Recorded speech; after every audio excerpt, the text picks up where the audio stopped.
Hello everyone, welcome back your on YouTube channel hydrogen classes for chemistry. मैं हूं तिरपाल और आज हम स्टार्ट कर रहे हैं एक next topic, chemical classification of matter. Last class में हमने स्टडी किया था फिजिकल क्लासिफिकेशन ऑफ मैटर और आज हम स्टार्ट कर रहे हैं केमिकल क्लासिफिकेशन ऑफ मैटर। तो एक मिनट पीछे का सम अप कर लेते हैं कि हमने अब तक क्या स्टडी किया है। In the last class we have studied about the matter. What is matter? Everything that occupy space having mass and can be felt by one or more of our sense organs is called as matter। तो हमने physical classification को study किया था कि physical classification का मतलब है कि रूम टेम्परेचर पे जो मैटर्स होते हैं वो बेसिकली 3 स्टेट पे एग्जिस्ट करते हैं, सॉलिड, लिक्विड और गैस। तो हमने उनका डिस्क्रिप्शन सीखा था, पढ़ा था और आज हम स्टार्ट कर रहे हैं नेक्स्ट यानी केमिकल क्लासिफिकेशन। तो आइए इसे शुरू करते हैं। अगर हम बात करें मैटर की on the basis of their chemical classification, तो मैटर्स को ब्रॉडली 2 क्लासेज में क्लासिफाई किया जाता है। One is pure substance and another is mixture. Chemical classification से हमारा मतलब ये है कि जो मैटर है वो केमिकली किन किन तरीकों से क्लासिफाई किया जाता है। केमिकल का मतलब है the change in the properties. Okay, let me start here with the pure substances. जब हम बाद में पढ़ेंगे प्योर सब्सटेंसेस के बारे में, then pure substances will further divided into elements and compounds. And when we will study about the mixture, then the mixture are further classified into 2 types. One is homogeneous mixture and second one are heterogeneous mixture. These elements, compounds and these homogeneous and heterogeneous mixtures will further classified into some more kinds. Then हम बारी बारी पढ़ेंगे सभी को। तो सबसे पहले हम स्टार्ट करते हैं pure substances and then elements and compounds. तो ये स्टार्ट करते हैं सबसे पहले अबाउट द प्योर सब्सटेंसेस। तो देखते हैं क्या होते हैं pure substances. What is the meaning of pure? Pure का मतलब होता है शुद्ध, यानी जो चीज सिर्फ एक ही चीज से बनी हो उसे हम बोलते हैं प्योर। बात करें अगर सब्सटेंसेस की, तो ऐसे मटेरियल जो सिर्फ एक ही प्रकार के मटेरियल से मिलकर बने हो, सब्सटेंसेस से मिलकर बने हो, उन्हें क्या कहेंगे? Pure substances. तो इनकी डेफिनेशन साफ साफ सीधे से शब्दों में हम यही लिख सकते हैं, the material that is made up of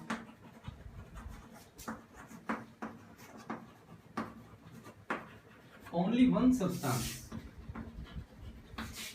यानी जो सब्सटेंस सिर्फ एक ही सब्सटेंस यानी एक ही प्रकार के पार्टिकल से मिलकर बने हो उन्हें हम कहेंगे प्योर सब्सटेंस।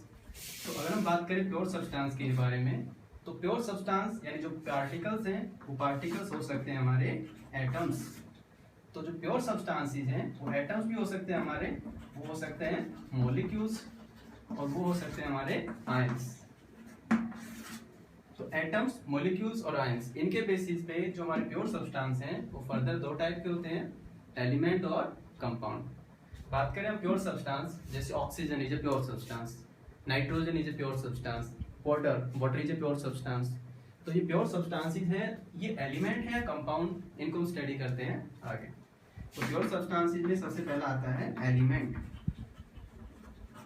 आइए स्टार्ट करते हैं, व्हाट आर एलिमेंट। एलिमेंट के बारे में पढ़ते हैं, the pure substances that are made up of only one kind of atoms. यानी ऐसे प्योर सब्सटेंस जो सिर्फ एक ही प्रकार के एटम्स से मिलकर बनते हो उन्हें क्या कहेंगे? एलिमेंट्स। अगर हम बात करें हमारे मॉडर्न पीरियोडिक टेबल की, तो अभी तक मॉडर्न पीरियोडिक टेबल में 118 एलिमेंट्स को हमने डिस्कवर किया है। अब जो एलिमेंट्स डिस्कवर हुए हैं वो कौन से हैं? जैसे हाइड्रोजन, कार्बन, सिलिकॉन, आयरन, जो हम एलिमेंट्स पढ़ते हैं पीरियोडिक टेबल में, उनको ही हम स्टडी करते हैं in the term of pure substances. तो टोटल 118 एलिमेंट्स को फर्दर हम डिवाइड करते हैं कई कैटेगरी। अब हम बात करते हैं एलिमेंट्स की। तो जो एलिमेंट्स हैं उनको हम 3 टाइप में कैटेगराइज करते हैं। इनमें सबसे पहला आता है metals, second one are non-metals and third one are metalloids. तो सबसे पहले बात करते हैं मेटल्स की। मेटल्स देखो क्या होते हैं, these are electropositive, malleable, ductile and good conductor of heat and electricity। यानी ये वो एलिमेंट्स होते हैं जो अपने आप में केमिकली इलेक्ट्रोपॉजिटिव होते हैं, जिनकी प्रॉपर्टी मेलेबल होती है, डक्टाइल होती है, और जो हीट और इलेक्ट्रिसिटी के अच्छे कंडक्टर होते हैं, उन्हें हम कहते हैं एलिमेंट्स। अब बात आती है इलेक्ट्रोपॉजिटिविटी क्या होती है। ऐसे एलिमेंट जो अपने आउटरमोस्ट सेल से इजीली इलेक्ट्रॉन लॉस करके अपने ऊपर पॉजिटिव चार्ज ले आए, उन्हें हम बोलते हैं इलेक्ट्रोपॉजिटिव। मेलेबल का मतलब होता है एक ऐसी प्रॉपर्टी होती है किसी एलिमेंट की कि एक मेटल के मटेरियल को बीट करके उसे पतली शीट्स के अंदर कन्वर्ट किया जा सके। Ductile means material that can be converted into thin wires. और कंडक्टिविटी को हम समझ ही सकते हैं, हीट और इलेक्ट्रिसिटी के गुड कंडक्टर मीन्स ऐसे मटेरियल जो आसानी से इलेक्ट्रिसिटी को अपने अंदर से पास होने दें। तो मेटल्स की बात करें तो मेटल्स के एग्जांपल जैसे आयरन, कॉपर, गोल्ड, सोडियम, ये सब अपने आप में मेटल्स होते हैं। अगर हम बात करें पूरे पीरियोडिक टेबल की तो लगभग उसमें 92 मेटल्स होती हैं, जिनमें से एक मेटल ऐसा है मरकरी जो लिक्विड स्टेट में पाया जाता है। बाकी सब के सब मेटल्स सॉलिड स्टेट में पाए जाते हैं रूम टेम्परेचर पे। अभी मेटल्स के बाद बात करते हैं हम लोग non metals. Non metals these are electronegative, not malleable and not ductile and are bad conductor of heat and electricity। यानी ये मेटल के बिल्कुल अपोजिट होते हैं। ये इलेक्ट्रोपॉजिटिव की बजाय इलेक्ट्रोनेगेटिव होते हैं। Electronegative means those element which can easily gain the electron and acquire negative charge. ये मेलेबल नहीं होते और डक्टाइल नहीं होते, बल्कि ये क्या होते हैं, ये डल होते हैं और ब्रिटल नेचर के पाए जाते हैं। इनमें से अच्छे से इलेक्ट्रिसिटी और हीट भी आसानी से कंडक्ट नहीं हो पाती। अगर हम बात करें इनके एग्जाम्पल्स की तो जो भी हैलोजेंस होते हैं या जो भी नोबल गैसेज हैं वो सभी के सभी क्या हैं, जैसे साथ ही साथ और लिख सकते हैं ऑक्सीजन, ये सभी के सभी नॉन मेटल्स हैं। और इन non metals mostly non metals are of the gaseous state, some of are of there, जैसे कार्बन होता है ये सॉलिड स्टेट में पाया जाता है, ये बाकी गैसियस फॉर्म में होता है। और एक ऐसा नॉन मेटल है जैसे ब्रोमीन जो लिक्विड स्टेट में पाया जाता है। इसका मतलब ये हुआ कि मेटल्स मोस्टली क्या होते हैं, सॉलिड। सिर्फ एक मेटल लिक्विड स्टेट में होता है रूम टेम्परेचर पे, mercury.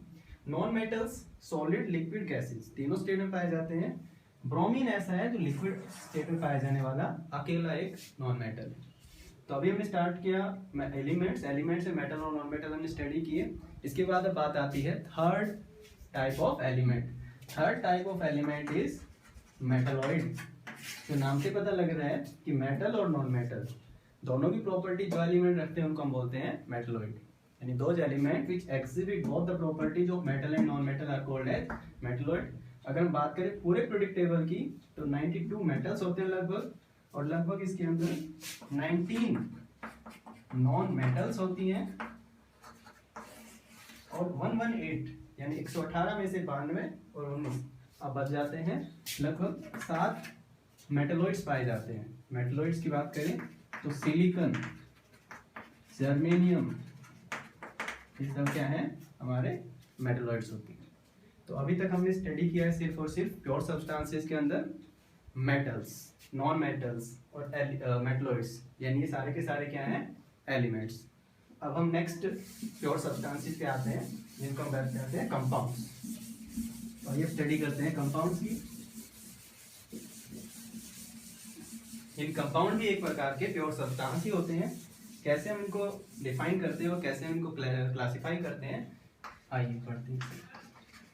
Compound, element single atom से मिलकर बनते हैं, जबकि कंपाउंड 2 और 2 से ज्यादा एलिमेंट से मिलकर बन सकते हैं। तो ये इनकी डेफिनेशन बन जाती है, द प्योर सब्सटेंसेस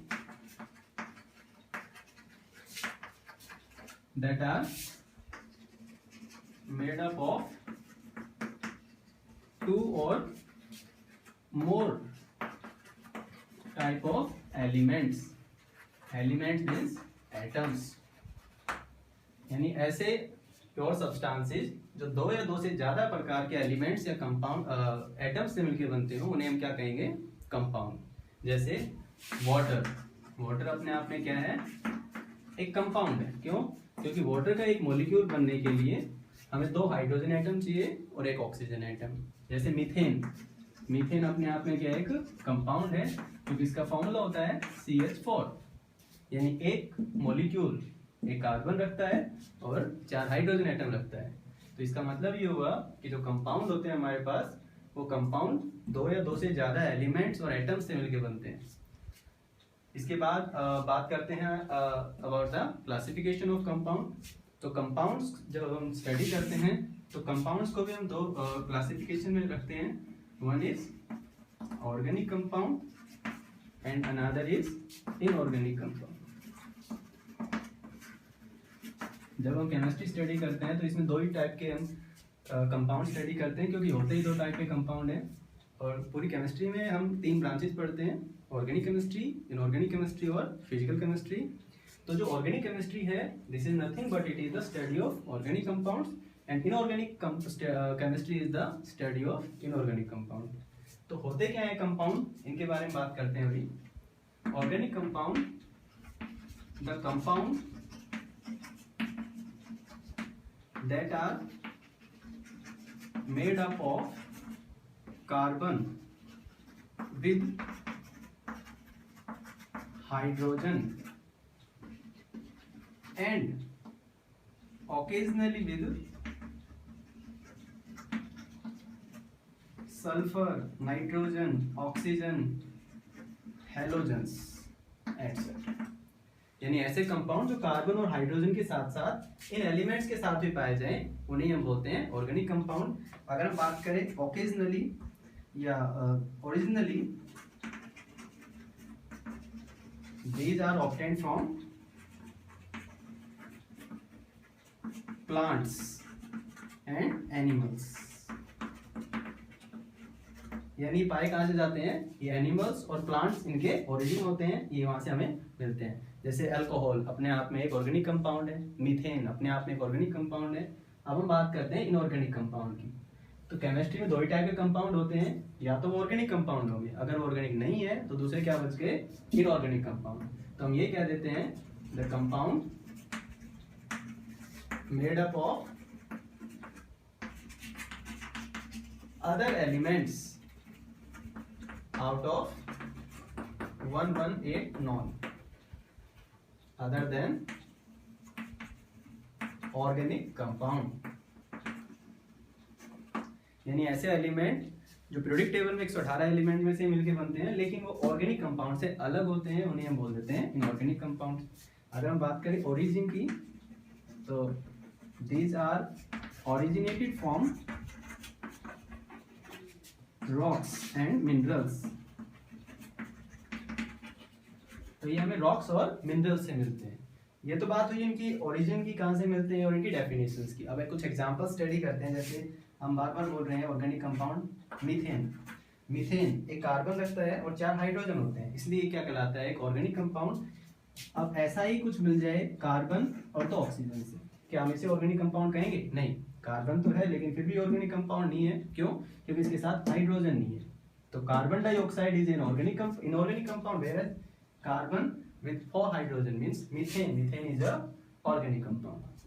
CH3OH, यहाँ कार्बन भी है, हाइड्रोजन भी है और ऑक्सीजन भी है, इसलिए क्या बन गया ये ऑर्गेनिक कंपाउंड। इधर हम बात करें NH3 अमोनिया, यहाँ हाइड्रोजन तो है लेकिन यहाँ कार्बन नहीं है, इसलिए ये क्या है अपने आप में एक इनऑर्गेनिक कंपाउंड। तो ये क्लासिफिकेशंस हैं कंपाउंड्स की। तो क्लासिफिकेशन ऑफ कंपाउंड में हम स्टडी करते हैं दो टाइप के कंपाउंड, ऑर्गेनिक और इनऑर्गेनिक कंपाउंड। तो अभी हमने देखा ऑर्गेनिक कंपाउंड क्या होते हैं और इनऑर्गेनिक कंपाउंड क्या होते हैं और उन्हें हम कैसे क्लासीफाई कर पाते हैं। तो एलिमेंट्स और कंपाउंड्स यानी प्योर सब्सटेंसेस हमने स्टडी कर लिए। आज हम स्टार्ट कर रहे हैं केमिकल क्लासिफिकेशन ऑफ मिक्सचर। तो केमिकल क्लासिफिकेशन ऑफ मिक्सचर में हमने प्योर सब्सटेंसेस स्टडी कर लिए और नेक्स्ट आता है mixture. So according to the chemical classification of matter are of two type, one is pure substance and another is mixture। तो अब हम बात करते हैं mixture की। Now we'll discuss about the mixture। What are mixture? Mixture देखिए क्या होते हैं। The mixture are made up of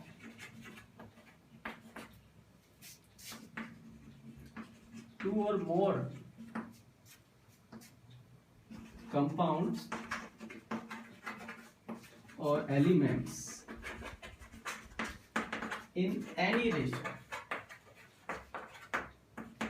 यानी मिक्सचर वो मटेरियल होते हैं जो दो या दो से ज्यादा किसी एलिमेंट या कंपाउंड से मिलकर बनते हैं, उन्हें हम बोलते हैं मिक्सचर।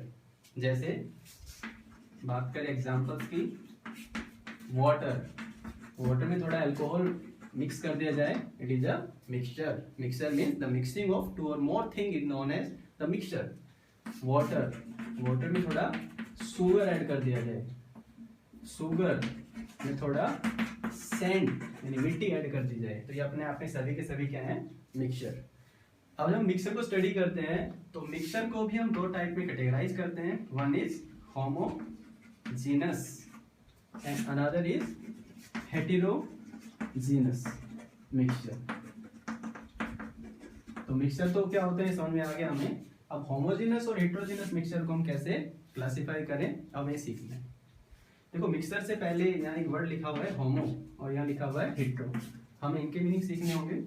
होमो मीन्स सेम और यहाँ हेटेरो मीन्स होता है डिफरेंट। जीनस मीन्स होता है कंपोजिशन। इसका मतलब एक ऐसे मिक्सचर जिनमें कंपोजिशंस ऑफ कंपोनेंट क्या हो, सेम हो, उन्हें हम बोलते हैं होमोजेनस, और जिनमें कंपोजिशन ऑफ कंपोनेंट डिफरेंट हो उन्हें हम क्या बोलते हैं, हेटेरोजेनस।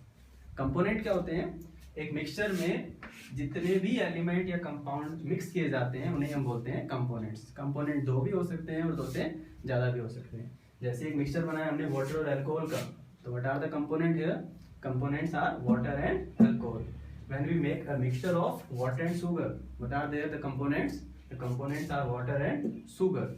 तो अब अगर हम बात करें होमोजेनियस की, तो डेफिनेशन क्या होती है इनकी, a mixture is said to be homogeneous if its composition is same through out. एक ऐसा मिक्सचर जिस कंप्लीट मिक्सचर के अंदर कंपोनेंट्स की जो कंपोजिशन है अगर वो सेम है तो उसे हम क्या कहेंगे, homogeneous mixture. And what are heterogeneous, a mixture is said to be heterogeneous if its composition is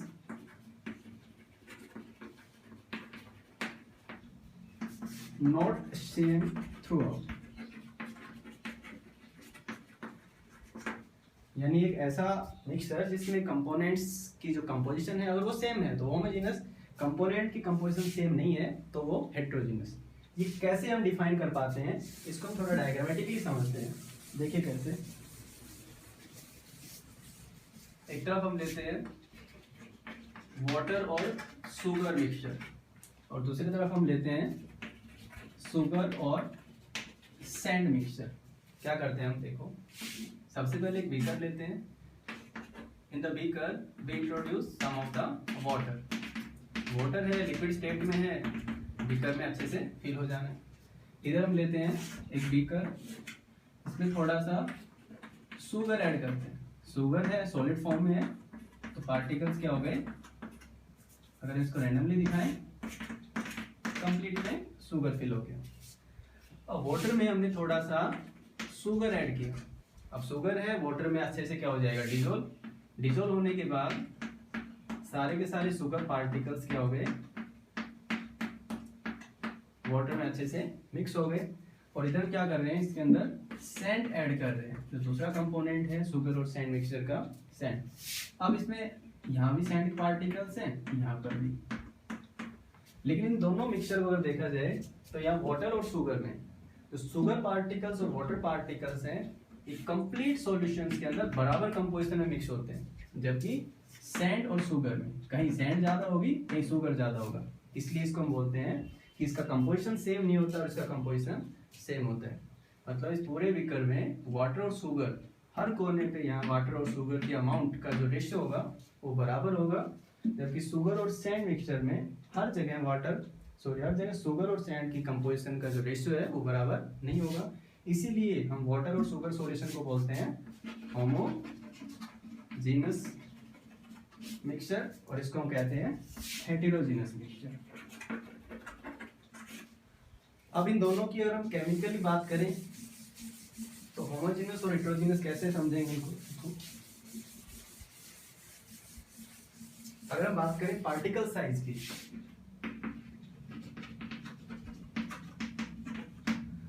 तो ऐसे मिक्सचर जिनके अंदर पार्टिकल साइज अगर 1 नैनोमीटर से भी छोटा है तो वो हमेशा ही क्या बनाएंगे, होमोजेनस मिक्सचर बनाएंगे। पार्टिकल साइज 1 नैनोमीटर का मतलब होता है कि एक पार्टिकल जिसका साइज बहुत कम अमाउंट में हो, यानी नैनोमीटर्स की रेंज में हो, तो उन्हें हम क्या कहेंगे कि वो कौन सा मिक्सचर बनाएंगे, होमोजेनस। और अगर पार्टिकल साइज जो है वो 1 नैनोमीटर से ज्यादा है तो वो क्या बनाएंगे, हेटेरोजेनस मिक्सचर। तो बात करें हम शुगर और वाटर की, तो शुगर जब वाटर में डिसॉल्व हो जाता है तो उसके पार्टिकल साइज बहुत छोटे हो जाते हैं, जबकि सैंड और शुगर इनके पार्टिकल साइज जब मिक्स करते हैं इन्हें, तो इनके सैंड के जो पार्टिकल्स, एक छोटे से पार्टिकल का साइज है बहुत ज़्यादा होता है, इसीलिए ये होमोजेनस मिक्सचर नहीं बना पाते। तो आज की इस क्लास में हमने स्टडी किया about the chemical classification of matter. तो इसमें हमने स्टडी किया प्योर सब्सटेंसेस क्या होते हैं और मिक्सचर क्या होते हैं। प्योर सब्सटेंसेस फिर 2 टाइप के होते हैं, एलिमेंट और कंपाउंड। एलिमेंट फिर 3 टाइप के होते हैं, मेटल, नॉन मेटल, मेटलॉइड। और कंपाउंड 2 टाइप के होते हैं, ऑर्गेनिक और इनऑर्गेनिक कंपाउंड। और लास्ट में हमने स्टडी किया मिक्सचर, जो 2 टाइप के होते हैं, होमोजेनस और हेटेरोजेनस मिक्सचर। आई होप आपको ये सारी बातें समझ में आई होंगी। अब नेक्स्ट क्लास में हम स्टडी करेंगे एटम्स और मॉलिक्यूल्स के बारे में। अगर आपको ये वीडियो अच्छा लगा तो आप इसे लाइक और शेयर जरूर करें, ताकि आपको आने वाले नेक्स्ट वीडियोस हमारी आसानी से मिल